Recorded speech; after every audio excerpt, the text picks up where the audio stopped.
नमस्कार, मैं रोहित झा। साल था 2020। कॉलेज से निकलकर नई पत्रकारिता शुरू की थी मैंने। उसी वक्त एक संस्थान से जुड़ा और कुछ ही महीनों के अंदर अपने रिपोर्टिंग असाइनमेंट पर दिल्ली दंगे कवर किए। किसी भी नए नवेले अनुभवहीन पत्रकार के लिए दंगाइयों का सामना करना भयावह है। खौफनाक मंजर को कैद किया, दंगाइयों का सामना किया और उस पर कई रिपोर्ट्स की। वो रिपोर्ट्स जो मैंने देखा, जिया और महसूस किया। अंधेरे रास्ते, फूंक दिए गए घर और गाड़ियां, डर के साए में लोग। ये तस्वीर आज भी जहन में ताज़ा है।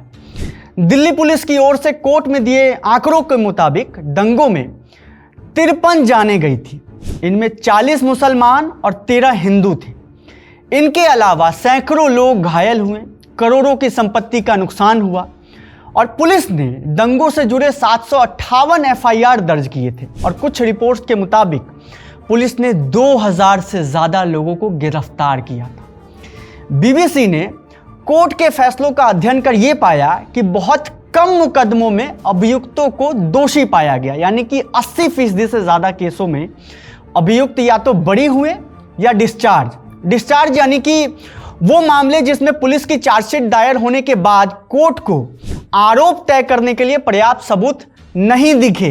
पुलिसिया लापरवाही और बर्बरता को आप करकरडुमा कोर्ट के एडिशनल सेशन जज विनोद यादव के शब्दों से समझ सकते हैं, जिसमें वो कहते हैं कि जब इतिहास दिल्ली दंगों को देखेगा तो यह बात ज़रूर चुभेगी कि जांच एजेंसी ने सही तरीके से और आधुनिक वैज्ञानिक तरीकों का इस्तेमाल करके जांच नहीं की। यह विफलता लोकतंत्र के पहरेदारों को निश्चित रूप से परेशान करेंगी। कोर्ट ने यह भी कहा कि जांच एजेंसी ने बस अदालत की आंखों में धूल झोंकने की कोशिश की है। बताइए, अभियुक्त को गलत तरीके से फंसाया गया तो किसी मामले में पहले से तय धारणा के आधार पर चार्जशीट दायर की गई। कमाल है। पर फिर भी आप शांति बनाए रखिए और दिल्ली पुलिस ही दिल की पुलिस है कहकर उसके सम्मान में अपने कमरे में एक तस्वीर लगाकर उस पर गेंदे के फूल का हार पहनाइए और रोज अगरबत्ती दिखाइए, तब तक जब तक दिल्ली पुलिस के आप हत्थे न चढ़ जाएं। सितंबर 2020 में दिल्ली पुलिस ने दिल्ली दंगों से जुड़े एक बड़े साजिश के मामले में उमर खालिद को गिरफ्तार किया था। उन पर यूएपीए लगाया गया, जो आतंकवाद से जुड़े मामलों में लगाया जाता है। आरोप है कि उन्होंने दंगे की साजिश रची, लेकिन उमर इसे झूठा बताते हैं और कहते हैं कि वो शांतिपूर्ण विरोध प्रदर्शन कर रहे थे। अगर आप इस वीडियो को देख रहे हैं, इसका यह मतलब है कि मुझे गिरफ्तार कर लिया गया है। इस वीडियो के जरिए मैं आपको एक संदेश देना चाहता हूं। दिल्ली दंगों के जो दिल्ली पुलिस की कार्रवाई है, उसमें वो दंगाइयों को नहीं पकड़ रहे हैं, जिन्होंने खुलेआम दंगा किया, दंगा भड़काया, पुलिस की मौजूदगी में भड़काया, टीवी कैमरा के सामने भड़काया। हम सबने देखा। उन पे एफआईआर तो दूर की बात, उनको एक बार दिल्ली पुलिस पूछताछ के लिए भी नहीं बुला रही है। वहीं दूसरी तरफ जो सरकार के आलोचक हैं, जो सरकार की नीतियों का और खासतौर से सीए कानून का विरोध कर रहे थे, एनआरसी का विरोध कर रहे थे, उनको झूठे मुकदमों में फंसाया जा रहा है। कोई सबूत नहीं है उनके पास। उमर खालिद को गिरफ्तार हुए अब 5 साल 4 महीने हो चुके हैं और अभी तक उनका ट्रायल शुरू तक नहीं हुआ है। उमर खालिद तिहाड़ जेल में बंद है। कई बार जमानत की अर्जी दी गई, लेकिन ट्रायल कोर्ट, हाई कोर्ट और सुप्रीम कोर्ट ने इसे खारिज कर दिया है। उमर खालिद को एक भाषण के आधार पर गिरफ्तार किया गया था। आरोप लगा कि खालिद ने 8 जनवरी 2020 को अन्य आरोपियों के साथ मिलकर अमेरिका के तत्कालीन राष्ट्रपति ट्रंप की भारत यात्रा के दौरान दंगे भड़काने की साजिश रची थी। उमर खालिद को रिप्रेजेंट कर रहे वकील त्रिदीप पेस ने इस पर कहा था कि जिस वीडियो के आधार पर उमर खालिद के खिलाफ यूएपीए की गंभीर धाराएं लगाई गई है, वो वीडियो टीवी चैनल्स ने बीजेपी नेता और IT cell chief Amit Malviya के ट्वीट से लिया था। कमाल की बात है। पेस ने इसे पत्रकारिता की मौत करार देते हुए कहा था कि खालिद ने एकता को लेकर महात्मा गांधी का जिक्र किया था, लेकिन इसे आतंक की संज्ञा दी गई। पेस ने आगे कहा कि खालिद अपने भाषण में लोकतांत्रिक सत्ता की बात कर रहे थे। महात्मा गांधी ने अगर लड़ने का हमें सबसे बड़ा हथियार कुछ दिया है तो अहिंसा दिया है, वो सत्याग्रह दिया है। सिविल लापरवाही सिविल डिसोबीडियंस और नॉन कॉपरेशन, ये महात्मा गांधी के लड़ने के तरीके थे। अगर आज उस महात्मा गांधी के बताए हुए सिद्धांत पे अगर कोई चल रहा है तो वो इस देश की आवाम चल रही है, और इस देश की आवाम को अगर किसी ने रास्ता दिखाया है तो वो शाहीन बाग की औरतों ने दिखाया है।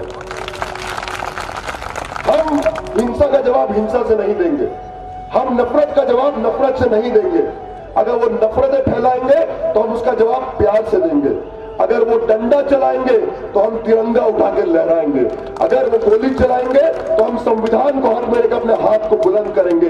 अगर वो जेल में डालेंगे तो सारे जहां से अच्छा हिंदुस्तान हमारा, गाते गाते हम हंसते हंसते जेल चले जाएंगे, लेकिन इस देश को आपको बर्बाद करने नहीं देंगे। हम वादा करते हैं 24 तारीख को जब डोनाल्ड ट्रंप हिंदुस्तान आएंगे तो हम ये बताएंगे कि हिंदुस्तान के प्रधानमंत्री और हिंदुस्तान की सरकार हिंदुस्तान को बांटने का काम कर रही है, महात्मा गांधी के उसूलों की धज्जियां उड़ा रही है, और ये बताएंगे कि हिंदुस्तान की आवाम हिंदुस्तान के हुक्मरानों के खिलाफ लड़ रही है।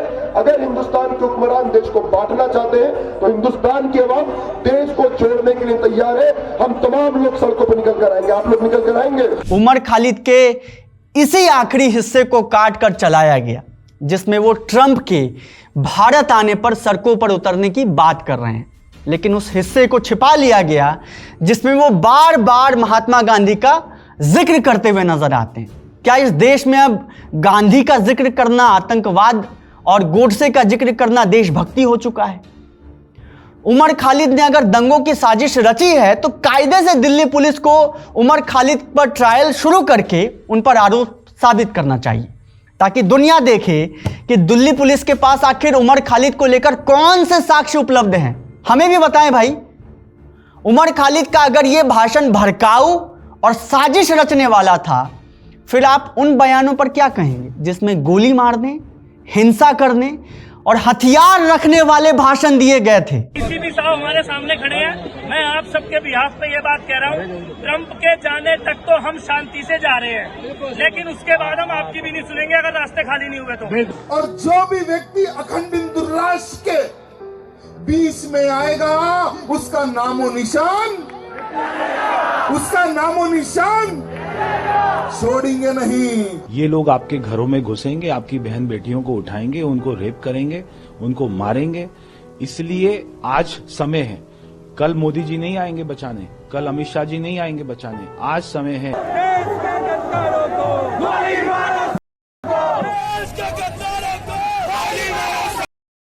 मसला ये नहीं है कि उमर खालिद दोषी है या बेगुनाह। मसला ये है कि उमर खालिद ने अगर कोई गंभीर साजिश की भी है तो उसे सजा मिलनी चाहिए। इसमें किसी को भी क्या आपत्ति हो सकती है, मगर सवाल तब पैदा होता है जब 5 साल से ज्यादा समय तक इस केस में ट्रायल भी शुरू नहीं होता है। कमाल की बात है, 30 जनवरी 1948 को नाथूराम ने गांधी की हत्या कर दी थी, जिसे आज भी एक खास वर्ग देशभक्त बताता है, उसकी पूजा करता है, उसकी तस्वीरें हमने देखी है। उसी तारीख को 30 जनवरी 2020 को राम भक्त गोपाल नाम का एक लड़का जामिया के प्रदर्शनकारी छात्रों पर खुलेआम फायरिंग कर देता है।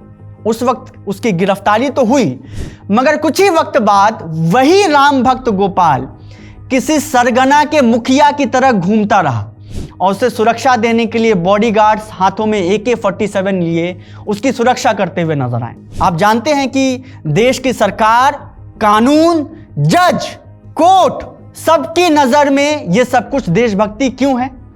यह समझने के लिए आपको राम भक्त गोपाल के ट्विटर पेज पे जाना पड़ेगा, जिसमें वो अपनी प्रोफाइल पिक्चर में गोडसे की तस्वीर हाथ में लिए खड़ा नजर आता है। तिहाड़ जेल में बिताए गए 5 सालों को याद करते हुए उमर खालिद ने लिखा है कि मैंने हाल ही में फ्योदोर दोस्तोयेव्स्की की किताब द हाउस ऑफ डेड पढ़ी है। यह एक काल्पनिक वृत्तांत है, लेकिन यह 19वीं शताब्दी के मध्य में जारशाही रूस में कारावास के उनके वास्तविक अनुभवों पर आधारित है। किताब पढ़ते समय मेरे मन में सबसे भयावह विचार आया कि दुनिया में इतने बदलाव आने के बावजूद कारावास के अनुभवों में कितना कम परिवर्तन आया है। किताब में वर्णित घटनाओं को 150 से ज्यादा वर्ष बीत चुके हैं और यह दुनिया के एक अलग हिस्से से है, लेकिन कई जगहों पर मुझे ऐसा लगा मानो वह उन चीज़ों और घटनाओं का वर्णन है जो मैं तिहाड़ में अपने आसपास देखता हूँ। उमर खालिद ने यहाँ जिस किताब का जिक्र किया है उसे दोस्तोयेव्स्की ने साइबेरिया की जेल में बिताए समय के बाद लिखा था। यह उपन्यास रूसी जेल शिविर यानी कि लेबर कैंप में बंद कैदियों के जीवन, उनकी पीड़ा, क्रूर दंड व्यवस्था और मानवीय संवेदनाओं को दिखाता है। आपको ये किताब खरीदकर पढ़ लेनी चाहिए, इससे पहले कि एक भीड़ आपके दरवाजे पर खुद को राम भक्त बताते हुए पहुंच जाए। कन्हैया कुमार और उमर खालिद दोनों जेएनयू से निकले और दोनों की मीडिया ट्रायल होने की वजह भी एक ही थी, मगर आज कन्हैया कुमार मुख्य धारा की राजनीति में है और उमर खालिद पिछले 5 साल से जेल में बिना ट्रायल बंद है। क्या आप अब भी रिलीजियस आइडेंटिटी को परे रखकर यह तस्वीर देख सकते हैं? क्या आप अब भी धार्मिक पहचान को परे रखकर इस पूरे घटनाक्रम को देख सकते हैं और इस सत्य से मुंह फेर सकते हैं कि अपनी रिलीजियस आइडेंटिटी की वजह से इसी देश के लोगों को दोयम दर्जे का नागरिक बना दिया गया है?